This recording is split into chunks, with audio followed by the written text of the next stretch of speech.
game of this chapter is solving complex equations. So, hey, we're just solving these guys. We're kind of done with those inequality things for the time being. We're solving these guys. That's right. You guessed it. This is an equation. We are solving equations. And they're complex equations because, hey, they're a little bit harder than stuff earlier in the year. And this is still technically a linear equation, but it's a little bit harder. We have a slope, so we have the x being divided. We do that very first problem. So what do we have in front of us? What do we got going today? Let's just take a look at all the problems. Take a look, scan through the whole thing. Oh, that's right.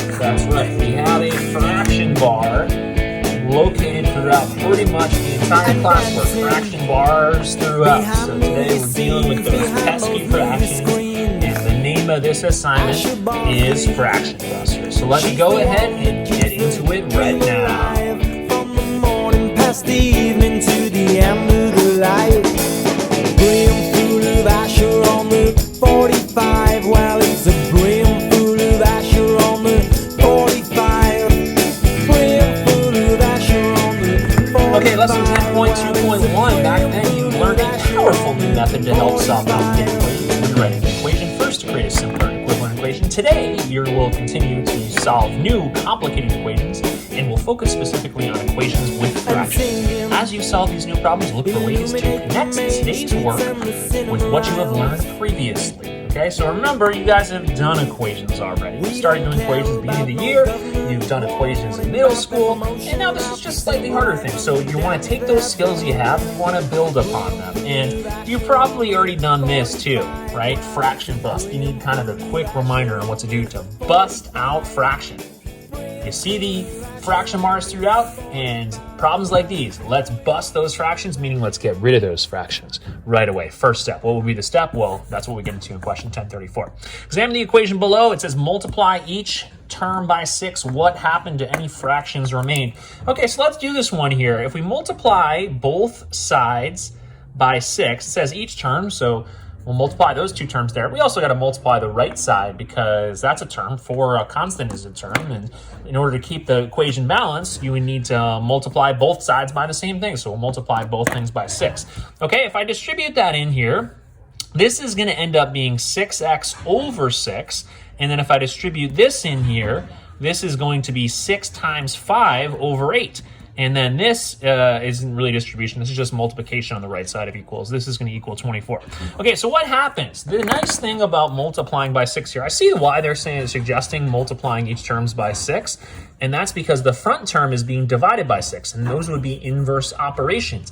Multiplication is the opposite of division. So this here would cancel out the coefficients, and you just be left with an x term here. Not a x over 6 term, not a 6x term, but an x term, which is nice. The problem with that is over here, you would have 30 over 8.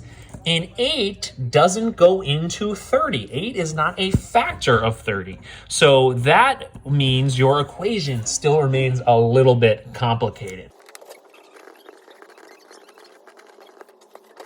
So multiplying by 6 only got rid of the 6 denominator, didn't get rid of the 8 denominator. So we still have negative 30 over 8 would be a fraction that remains. So part B, it says, if you have not already done so, decide how you can change the result from part A so that no fractions remain. Then solve the resulting equation. So here is my result from part A. So what would I have to do here to change this to get no fractions remain? How can I bust yet another fraction? We busted one fraction in step 1. Step 2, let's bust another fraction. What would I have to do? Well, I'm thinking if you follow the tip here, you got to multiply to bust a fraction. Let's multiply here to bust a fraction. So why don't we try multiplying both sides by 8, shall we? 8 distributes in, and we get 8x, and 8's going to distribute in here. And this would be minus 30 times by 8 over 8. And now you have an 8 factor on top can get eliminated by dividing by 8. That's going to knock out one of your equivalent factors in the numerator. So that is definitely going to get rid of the fractions. We're not going to see them anymore. 8 times 24. Well, 8 times 25 is 200. So 8 times 24, we got to take away 8 from 200, and that would be 192. Mental math right there. I need a sound effect for mental math. 8x minus 30 equals 192. and it says solve the resulting equation. Okay, no fractions remain. So what do we do here actually to get rid of fractions? What do we have to do? We had x over 6 minus 5 over 8. What do we have to do to eliminate fractions? Well, we could, one way to fraction bust is this, what we just talked about, is we could multiply both sides of equation by all of the denominators. That could be a way to fraction bust like we did in this one here. Multiplying by 6 would eliminate the 6 denominator. Didn't eliminate the 8, so we multiply it by the 8 afterwards, and we busted some fractions. Now we can solve. Let's add 30 to both sides, and we get 8x equaling to 122. Divide both sides by 8. 222 would actually be 192 plus 30. Divide both sides by 8.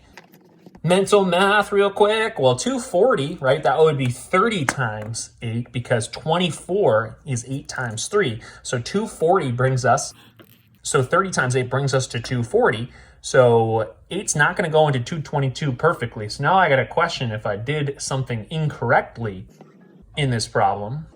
And I'm going to go with no, I guess, because this isn't a super clean answer for x. They didn't want this to be super clean. Notice here you're subtracting 5/8 from it to become 4. So our answer here is going to be it's going to be a messy number. X over 6 isn't going to be a whole number. X over 6 would have to equal 4 and 5/8 actually. So there would have been another way you could have solved this, which I won't get into right now. Cancel these out. 8's going to go into 222. Get my trusty calculator to see if I can do this. And 27.75 would be what I get. And I can write that as a fraction if I wanted to. 27 and 3/4, right? 0.75 would be 3 divided by 4. So I got that for B. We're good here. All right, so let's see here. Multiplying by 6 did not eliminate all fractions. Could you have multiplied what could you have multiplied by to get rid of all the fractions? Well, we could have multiplied by 6 times 8. We could have multiplied both sides by 48 because... Okay, and I broke out some vocabulary into my justification right here. I can multiply both sides by 48, and I put this here because that would be a common factor. It's not a common factor, it's a common product of both denominators. Both denominators would be a common factor of 48. So if I'm multiplying by 48, that's going to cancel out 6, and it's going to cancel out 8 because it is a common multiple of 8 and 6. So anyways, there'll be some shortcuts that I put that up there because there'll be some shortcuts we'll get up to in a second with this. Solve the resulting equation for part C and check your solution in the original equation. Hey, we got this here, 27 and 3/4. Let's try this in the original equation, shall we? Let's do this. So we have 27 and 3/4. That'll go in our numerator. This is actually some fancy looking math right here. That's in our numerator. Our denominator is 6, and we're going to subtract 5/8 from this, and that's going to have to equal 4. So one thing that I'm going to do when you have this like this, I'm going to change this to an improper fraction right now. So I'm going to do 27 times 4, and that's going to bring us to 108. And I'm going to add 3 to that. So 27 and 3/4 is 111 over 4, and that's all over 6 minus 5 over 8. So this is some tricky math here, and you're getting some advanced stuff here. I got a fraction in my numerator. Does anybody know what happens when you have a fraction in your numerator? Oh, well, 111 is being divided by 4. So I'm going to write 111 divided by 4. That means I can move the 4 to the denominator here. If 111 gets divided by 4 in the numerator, that's no different than I put 4 in the denominator. So I get 111 over 6 times 4. So all of a sudden, my denominator is going to change to 24.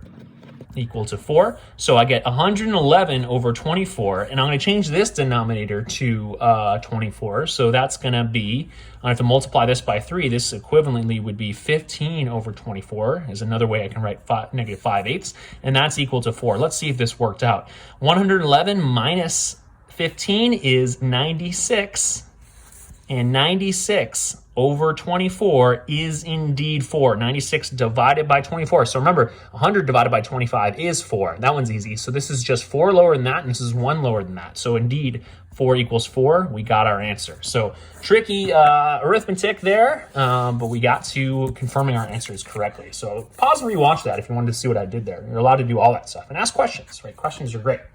Okay, so examine the equation below. We got this one over here. We're going to use similar logic to solve this one here. Solve the equation first by finding an equivalent equation without any fractions. Check your solution.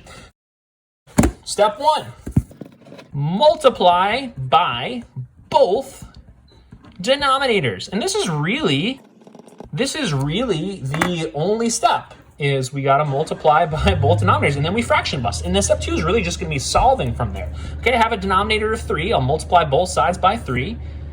And I'm also going to multiply both sides by 2. So I'm going to multiply by what number? What number am I going to multiply by? Right? A common product of 3 and 2 would be 6. So I multiply both sides by 6. That's right. So I get, let's move this down here so we can see it a little bit more clearly.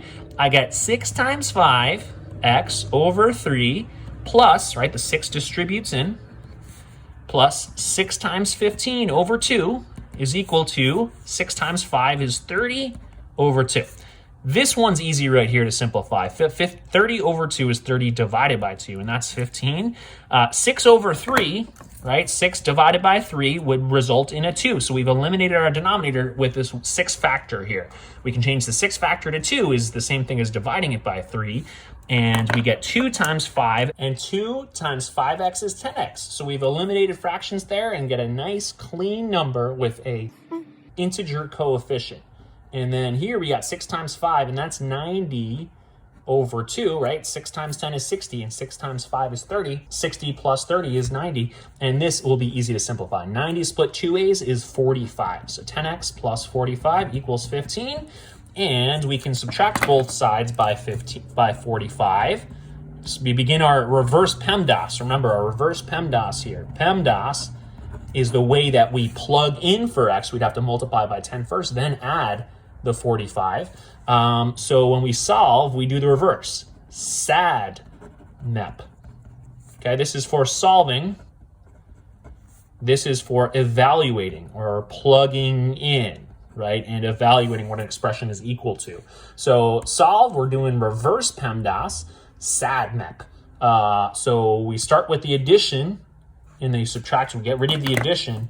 So then we get 10x over here, and that's equal to 15 minus 45 is negative 30. So we did the addition first, and now we can keep working through. There's no division happening here, but there is multiplication. We need to undo that multiplication, and undoing requires, remember, doing things opposite.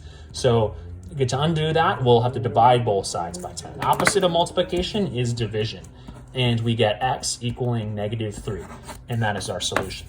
Let's check out what we said here. It says solve the equation by first finding an equivalent equation without fractions. Did that, check that off, right? Step 1 is just multiplying by both denominators, and step 2 is just to solve. So there's really not any checklist here that you need to put in your notes. Just one thing. When you have fractions, multiply by all of the denominators, and then you busted out fractions. So often this method of eliminating fractions from an equation is called fraction busters, right? Because the multiplication of the equation by a common denominator or several of the denominators eliminates, it busts the fraction. We see no fractions left when we've simplified it here. The result is an equation with no fractions. By what number or numbers did you multiply both sides of the equations in part A to eliminate the fractions? Well, we multiplied by 6. We multiplied by a common product of the denominators, which is 2 and 3, right? Both go into 6, so we might as well multiply both sides by 6, and that's going to eliminate the 2. It'll eliminate the 3, nice and cleanly. We will have no decimal result. We'll have no fraction result. We'll just have integer coefficients at this step here. How did you choose that number? We multiplied both denominators, and that is the least common denominator. Is times 6. Is it the smallest number that would eliminate all the fractions? Yes. So this is something called the least common multiple or least common denominator.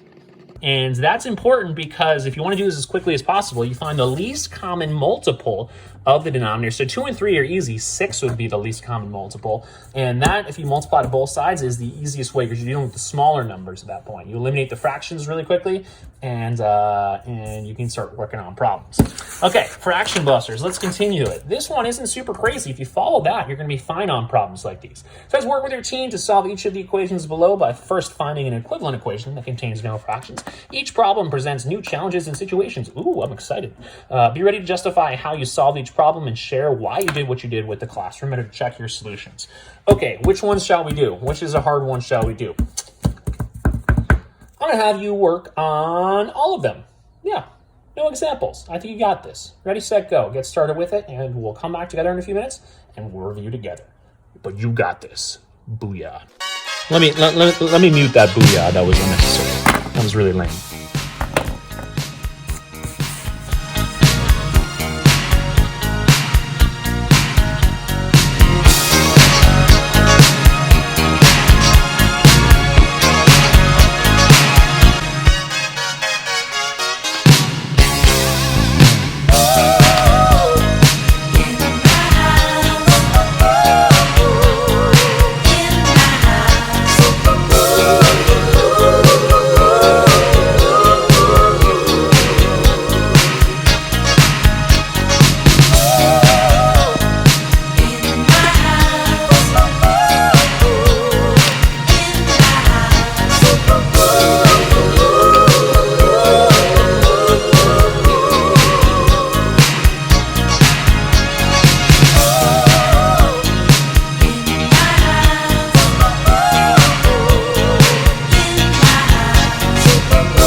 Yet.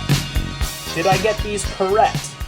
I don't know. I might put a little note at the bottom being like, hey, I actually got one of these wrong. I'll check the answer key afterwards, but hey, we're just practicing problems now. Don't have to be perfect here. I put this note up here. Check for restrictions. Start thinking about that before we actually start going over these problems. Restrictions. Which one of your answers, right? Could your answers have actually been prohibited by the problem? I wanted to call that out because some of these ones actually, I should be telling you that certain values of x might not work, might not be acceptable even if you did solve for them. Okay, let's check it out here. Let's run through them and maybe let's talk through maybe if I did them right, maybe if I didn't, if you need more expansion here. A, you have two options. I found a least common denominator, right? 4 times 6 is 24. And that's the lowest number that both, oh, wait, I actually did a terrible job on this one. Not a terrible job. I could have found a least common denominator. What was my least common denominator here? So I could have just done 4 times 6 and multiply both sides by 24, and then also multiply both sides by 3. That would have been guaranteed. That would have gotten rid of the denominators. But hey, there was another number I could have multiplied both sides by. What was it? I could have multiplied both sides by 12, and that actually would have gotten rid of all fractions. So this is the least common multiple of the denominators here. Least common denominators, another way thing you've probably heard it called before. So if I multiply both sides by 12, this would have been 12 times 2 is 24 over 3, and that would have been 8. And then if I multiply this by 12, it would have been 3x, not 6x here, and this would have been negative 2x, not negative 4x. So anyways, you probably multiply by 12, and that may give you smaller numbers down here, but the key is you just multiply by a common multiple of the denominators, and that's going to eliminate those fractions from the problem, okay? So x equals 8, pretty confident that's the right answer when you solve for it. This one here, there's only one fraction, so we multiply by that denominator, and that's x here. So because we have x in a different term here, multiplying that negative 2x by x made this a quadratic expression. So that means we got to use those new chapter 9 skills that we picked up, which solving a quadratic equation. So We multiply the 5 in here. That eliminates the denominator. X over x is a 1, so we're left with 5 here. And then negative 2x squared, because x times negative 2x is negative 2x squared. And then we have to multiply both sides by x to keep the equation balanced. And we have 3x on the right side, okay? Move all the terms. When you have a quadratic, once you have this, move all the terms to one side of the equation and then leave a 0 on the other side. So that's what I did. And then I can do two things. What are the two things I can do right away to solve this one? Completing the square is not going to work on this one, right? Because I don't have a perfect square first term here, right? I don't know what to do. I don't know how to break this up. My square would have a width of 2x on the bottom left and a height of x, and that's not a square, right? Because we don't have equal width, equal height. So I can't use completing the square here, but I can, of course, do the quadratic formula. But hey, what's easier for me is to factor it. So I factored it, and then I just need to change the signs of this term and to put it over that term right there. So 1 over 2, make it negative, and that's one of my solutions. And then change the sign of this, which, oops, oh, I didn't put the sign there. Okay, positive 1's our answer there. So negative half or positive. This one is the one where I'm going to have to check the answer key. I don't know if I did this one correctly or not, but here are common denominators. Both 3 and 7 are both prime numbers. So we're just going to multiply them together to get what our common multiple of the denominator is. So 21 is going to eliminate both of those, because 21 is another way we can write 21 is just 3 times by 7. So if we adjust, it might actually be easier for you to not even put 21 here, just put 3 times 7 and be like, we're going to multiply this by 3 and then we're going to multiply it by 7, because you get to see that in this first term here, well, this isn't really a term because we got division, but anyways, in this first kind of mini expression right here, the 3 would get canceled out, but the 7 wouldn't. So you're left with 7 times by negative 2x plus 1. So the 3 the multiplying by 3 cancels a denominator by 3, because a denominator means divide by 3. And multiplication and division are opposites. They're inverse operations. They cancel each other out. And then the other one's the opposite of this, right? The 7 would get canceled out. And then you'd have to take your 3 and multiply it to x plus 3. And you had a negative there to begin with, so technically you're multiplying by negative 3. And right side, you should just multiply it by 21. Here's my mistake. Yes, I did this incorrectly.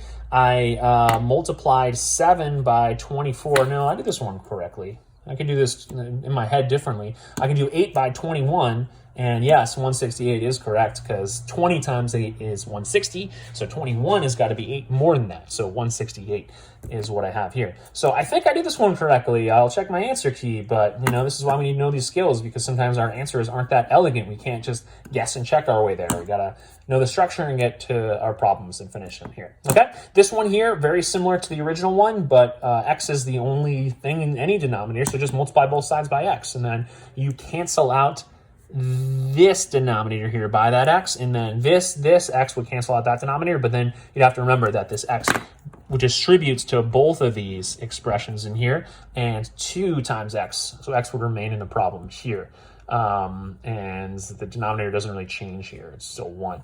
And then simplify down, get 1 for your answer. You can check that in your head. 1 plus 3 is 4 over 1, so I got 4, I got 6 on the left side, and 1 plus 5 is 6, and 6 over 1 is 6. So I got 6 on both sides. 6 equals 6.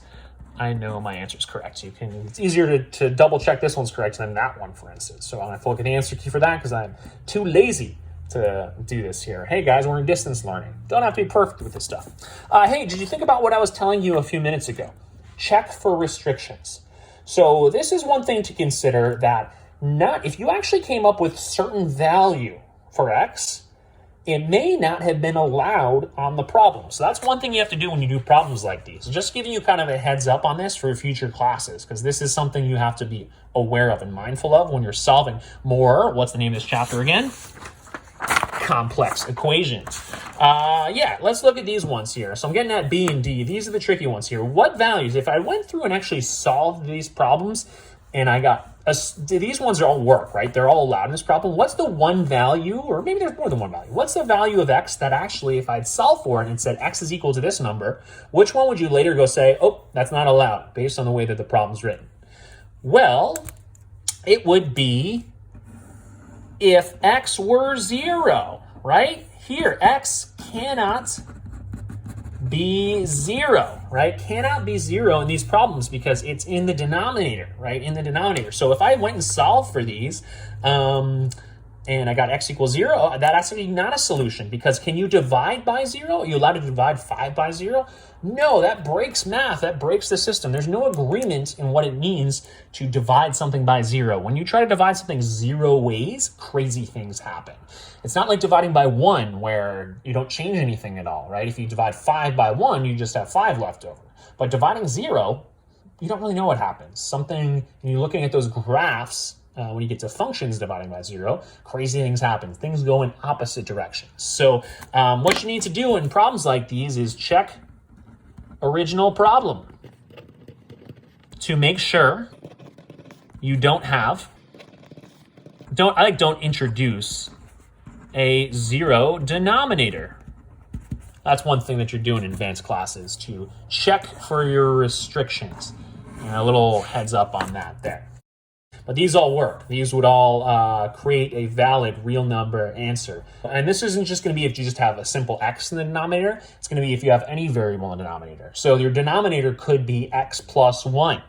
If it's your denominator is x plus 1, what is a solution actually in one of these here? Well, let's say x minus 1. X minus 1. What would be one of these solutions where you'd actually say it couldn't be a solution?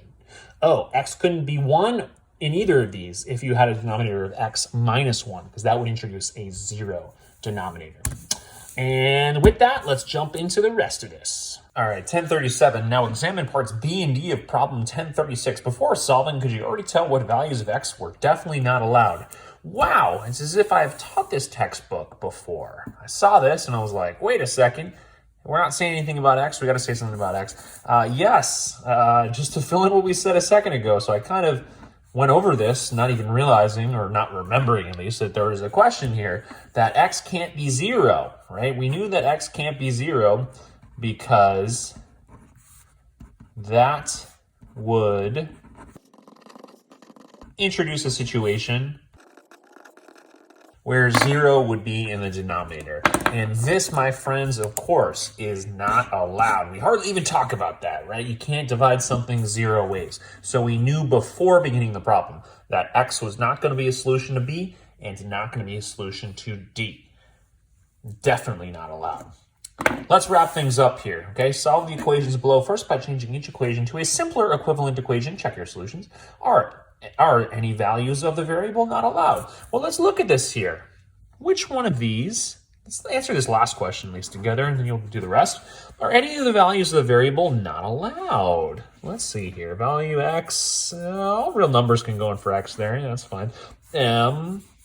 Yeah, I don't see why not. Why we can put all real numbers in for m. Any particular real number should go in there. And then x is all in the numerator here. Okay, what about the variable here? What's the problem here? Yeah, we know that a is definitely not going to be 0. So if we somehow solve this and 0 is a solution for a, right? We solve this, we follow the other laws of mathematics, and we get a equaling to 0. Even if that's just one of the solutions at the end, we would know that we can't count that as a solution because 1 cannot be divided by a. So if we end up getting a equals 0, then that's false because a can't be 0 in the original problem that's given to you that you were solving. And that's it. That's the only one you need to be looking out for whether or not the variable is allowed. Okay, so what you're going to do now is you're going to do problems A through D on your own, and we'll review right afterwards. Ready, set, go.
my answers out. Again, I have no idea if these are correct or not. I did not check my answers out. Check my answers afterwards. So before I share this with you all, right? Check it out. Down there, so at the bottom of the screen, it said, hey, Mr. Fork messed this one up. Note here that his answer is incorrect for one of these. Does it? Well, if not, hey, hooray, I did them correctly. If so, if this is down here, unhappy face. Switch to an unhappy face in a second. All right, so this one here, A, I got two solutions. That makes sense because, hey, this is a quadratic, right? Usually there are two solutions to a quadratic equation, and this will definitely be it. Divide both sides by 50, get 0 on one side, and then all other parts of the equation on the left side, and then you can factor it and use zero product property. And this looks like I did this correctly. -1 or -3 for the answers here. Okay, so we knew A wasn't going to be 0 going into part B, but we didn't get 0 as a potential solution. So here we multiply both sides by 9a. So notice here we had a variable in the denominator, and that was like when we had the variable of x in the denominator up here. We would just multiply both sides by x. Here you just multiply both sides by a. But multiplying both sides by a isn't enough to fraction bust everything here. We also have this 9 denominator, and we have a 3 denominator. Luckily, 3 goes into 9, so if we just multiply both sides by 9, we will be multiplying by a common multiple of the 3 and the 9. So we can eliminate both. Okay, so 9a times by a over 9, the 9s would cancel out, and then we just be left with a times a, and that's a squared. 9a, so remember the 9a is distributing, right? Might want to show my distributing symbols in here. So the next thing the 9a does is it gets multiplied to 1 over a, and that's easy. That would just be 9a over a. And if it's 9a over a would cancel out. We just be left with 9 here. Over here, you can do this in your head probably a little bit easier than the way that I did it out, but 9a would multiply to the 2/3. Nothing's going to cancel out here other than the 9 over 3, right? 9 over 3 is 3, so I changed this from a 9 to a 3 here and got rid of the denominator. Again, we fraction busted. And then we would just have the 2 times by 3a, which would be 6a entirely. Okay, next up, I moved my 6a to the other side. I had positive 6a over here, so I subtracted 6a from both sides. And this is going to show me that actually this looks like it has a particular pattern to it. Here, the square root of the leading term here is a, and the square root of the constant is 3, or -3 potentially, and -3 times a is 3a, and is -3a, and then we double that, we get -6a. So what I'm trying to show here is that this is actually a perfect square trinomial. It follows the pattern a squared plus 2ab plus b squared. Square root of this is -3, square root of this is a, and then twice -3a is the middle term, -6a. You'll get more used to those as you get more practice. Again, I said at the beginning when we did factoring shortcuts that this stuff is really just, you're going to have to know it eventually in Algebra 2, but it's nice to know it now. And then you go a little bit faster, be sitting there in Mr. Lee's Algebra 2 class and be, okay, cool, I got this. It's a shortcut. I can use it. We can move on to the next thing, the next challenge. Okay, so this is a minus 3 squared because the b term here is negative, so we take the negative square root of this, it's -3, and double it, right? We have the middle, -6. But anyways, the solution to this is going to be a double root of this problem, and a would have to be 3 in order to make this to be a 0 factor, and therefore get a 0 product. Part C.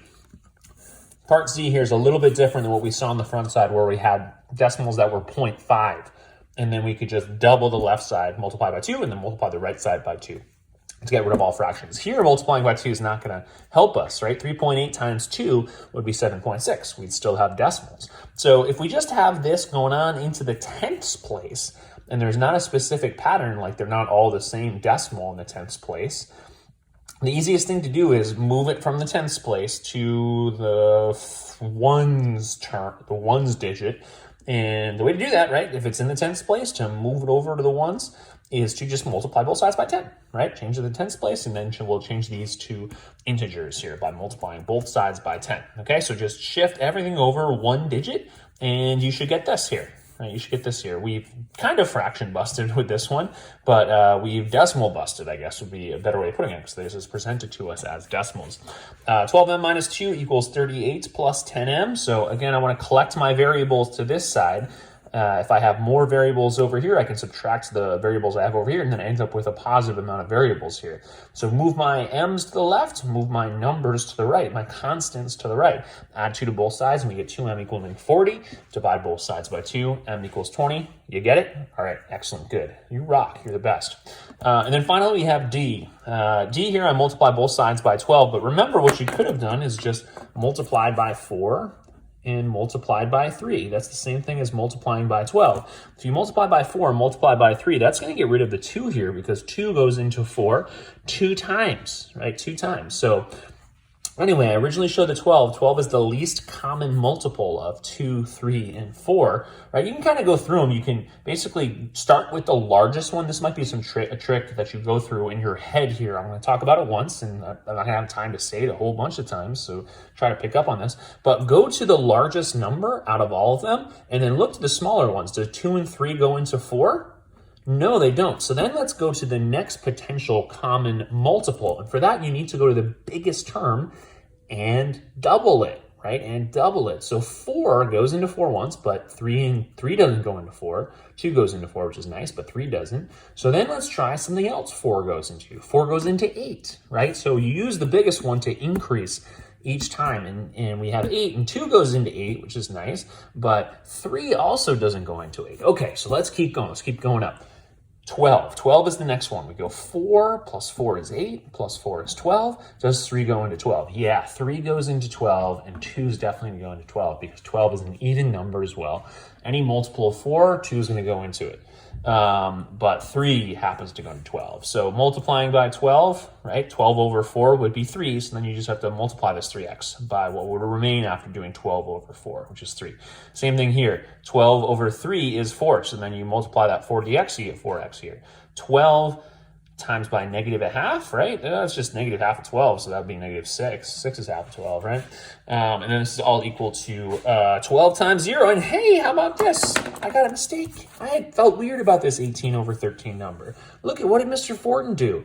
This is so easily set up for him. You just multiply both sides by 12, and the right side should be super easy to multiply because you're not multiplying 12 times 1, in which case that answer would be 12. You're doing 12 times 0, and you get a 0 product out of that. So Mr. Fortin, silly mistakes. Why am I showing you potentially the wrong answer? Hey man, you're wasting my time. I could have been done with this a while ago. Okay, right side is equal to 0. The left side is kind of linear. There are no exponents or anything like that. But we do have this 6 here, so we need to add that to the right side. So this is going to end up being 6 over here, and this is 13. So the correct answer should have been 6 over 13. And if I can remember back to doing this problem last year, I'm 99% sure that that is the correct answer. Okay, that is that. Fraction Busters. Just a whole bunch of equation solving practice here today. Make sure that you're not solving for something that can't go in the denominator. That's one reminder. You want to turn really big numbers. Is there a way we can divide to make them kind of more manageable, more simple numbers? So is there a common divisor amongst all the terms to make our lives easy? Can we multiply decimal and something with the tens place in decimals? You can just multiply by 10 both sides. And then the last thing is fraction busting, right? How we can find the least common multiple of all the denominators of a problem in order to multiply both sides by that least common multiple to eliminate those denominators and therefore bust those fractions, okay? You might want to watch this video once, twice, because I think this is a good one. This is something that's really going to make you go faster. And if you do it your own way and you can get there, great, but you got to be like, am I working too hard on this, or should I just rewatch this video again? Or should I ask Mr. Fortin for some extra help or something like that? Okay, reach out to me if you need any help. I'm here to support you. I'm here to hopefully finish out your freshman year as successfully as possible. And have a great day, guys. Bye. It's gonna take a lot to drag me away from you. There's nothing that 100 men or more could ever do. I bless the rain.